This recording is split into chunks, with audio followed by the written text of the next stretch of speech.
Bakıyorsunuz güzel insanlar. Bugün Gül Bayramıdır. Gül Bayramınızdan mübarək.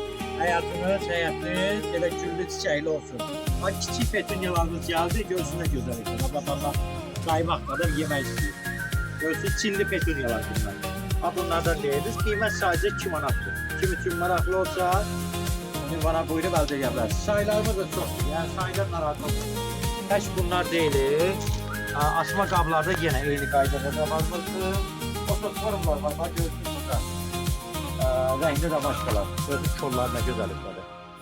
Otosforumlar da varmıdır. Fark edəsiniz.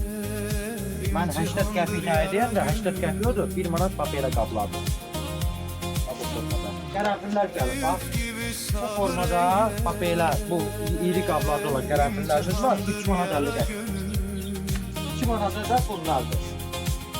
2 manada da bu kiçik qablardır. Bak buradaki qablar gördüğünüz. Zinyalar. Gördüğünüz bu zinyalar 2 manatdır. Bir de asma qablarda petunyalar. Yemək üstüne bazıları. Qapqara. Qaranlıqda qabağına çıxsa qorxarsan. Gördüyünüz nə gözəl. Kim üçün ehtiyac olsa ünvana buyurub əldə edə bilərsiniz.